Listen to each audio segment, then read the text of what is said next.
To turn us to our first session of the morning, the Governance of Adaptation session. My name is Tom Below. I'm a Governance and Aid Effectiveness Advisor with UNDP's Asia Pacific Regional Centre based here in Bangkok, and it's my great pleasure to be here with our panelists to help stimulate a lively discussion, we hope, amongst you as much as between you and ourselves. It's an exciting topic which I'm sure will get your days off to the right start that you were looking for. As I said, I'm a governance advisor. I've been working with a multidisciplinary team looking at the governance of climate change within UNDP for the last couple of years, and my experience suggests that there is one slide that I should put on record for this meeting, and I'd like please to put that slide on record now. That's not quite the slide. There we are. I feel that our discussion today is bridging a number of parallel dimensions. I think perhaps this is most characterized at the end of last year, when a number of officials, primarily from ministries of finance and heads of development agencies, met in Busan, Korea, for the 4th High-Level Forum on Development Effectiveness, to discuss the issues of the governance of ODA, to discuss issues of ownership, transparency and accountability, and results. Meanwhile, at exactly the same time, in a location a little far away from Busan in Durban, officials from ministries of environment and climate-related institutions also met to discuss issues around the governance of climate change, including governance of climate change finance. I feel that the discussion that we're trying to stimulate today tries to bridge those two communities to address the issue of the governance of development and the governance of adaptation within development. Let me suggest 3 themes before passing over to our first panelist, which might help us guide discussion. The first is ownership. Who owns the adaptation agenda? If one looks at the media, one sees a flurry of activity in the international community. The UNFCCC, as already mentioned. We also see rising flows of ODA related to climate, 22 billion in 2011. That constitutes 16% of all ODA in the world and has risen significantly over the last few years. And yet, if one looks a little more closely at national agendas, and if one looks at the budgets of governments in all the developing countries of the world, one sees that it isn't only international finance that is being used to respond to climate change.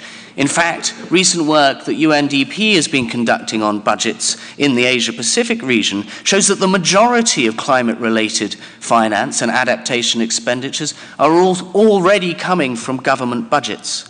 In Bangladesh, $1 billion per annum is being spent on adaptation primarily. That's far more than all the ODA that is being provided to Bangladesh on climate. In Nepal, 6% of the national budget is already being spent on climate. These are huge figures, and it suggests the ownership of the agenda is already being embedded in national systems. And yet, that introduces perhaps the second theme, transparency and accountability. No government yet, to our knowledge, is tracking climate-related expenditures within their own systems. And yet again, work that we've conducted begins to highlight where most of those expenditures are taking place. Again, in Bangladesh, 22% of all climate-related expenditures are expended at the local level. 20% are expended through the Ministry of Agriculture, 18% through disaster risk reduction. And yet, there are no performance measurements for that money being allocated to climate. Issues there around who is accountable for the agenda for climate change. And brings us to perhaps the third theme that may help us guide discussion, which is participation and equity. If so much money is being spent at the local level on adaptation-related activities, how are the vulnerable being impacted upon? How are the targeting systems in place to ensure expenditures are targeted at the most vulnerable? And how are vulnerable and excluded groups included in the policy-making and programming decisions that determine where adaptation expenditures are prioritized?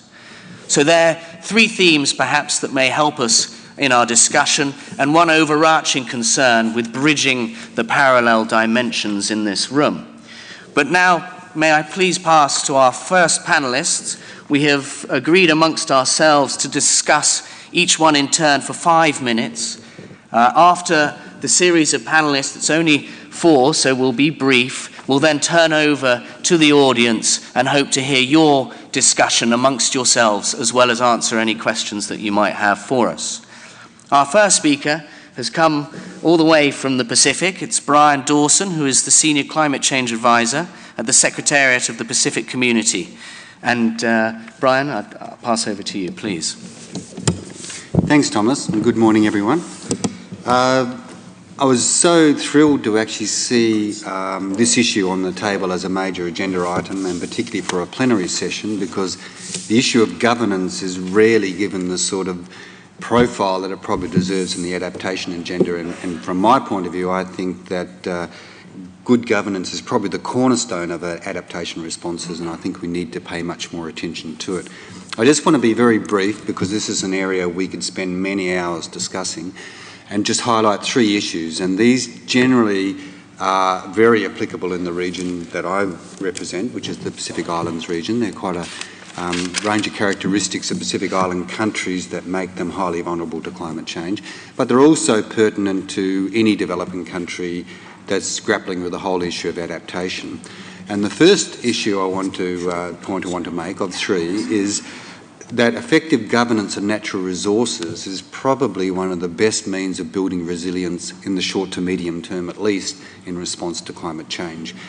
The poor are generally the most dependent on natural systems for their livelihoods, particularly for food supply and for small commercial activities. But generally in the Pacific and elsewhere, the way we are managing our natural resource systems is quite poor at best, I think, is to state it bluntly. And I think much can be done to improve managing existing variability and the sort of pressures that are faced by population growth, which is a major issue in the Pacific Islands region, and the unsustainable resource practices that are in place on forestry, agriculture. And it's also an area where, when we're talking about ownership of decision-making on adaptation, is where the community level decision-making process can actually come and be quite an important influence on how we adapt. So I think some of the work that we're doing in the region is looking at sustainable fisheries management of coastal reefs, looking at agricultural practices, and also highlighting the role of traditional means of coping with climate variability. And they're often subsumed in the sort of broader context of economic development that sort of characterises the whole development assistance aid programs that development partners help the countries with. So the point I want to make is, I think, is firstly that until we can actually manage our systems effectively, the existing resource systems, managing the implications for climate change is going to be difficult. So we shouldn't underrate just doing better with what we're already doing at the moment.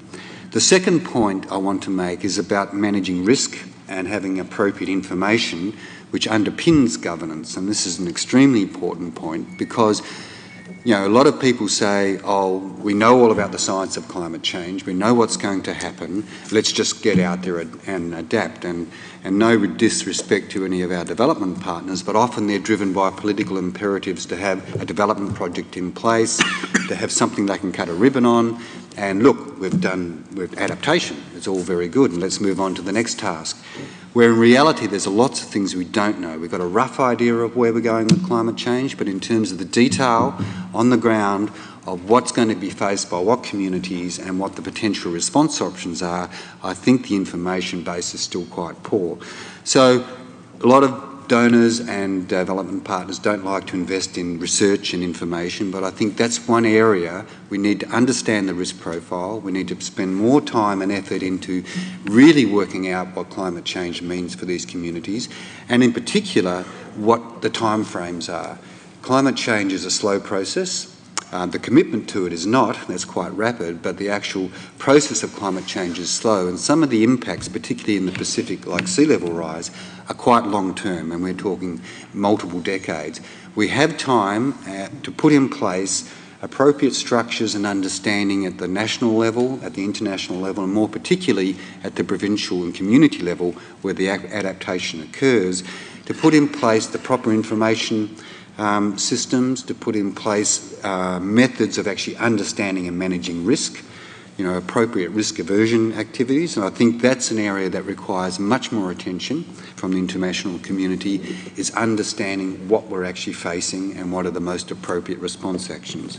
The third and final point I would like to make regards climate change finance. Now, this has sort of captured the imagination of people and the international debate as all these big figures of $100 billion a year, etc., etc. The reality is that the way that climate change adaptation is approached on the ground in most developing countries is still very much a project-by-project approach. There's no way that we can effectively program that quantity of money using that approach and to hope to have some sustainable outcomes in the long term. Now, it's a two-edged sword. One is having the finance available. The second component is how do you effectively manage and govern that at a national level and at a subnational level.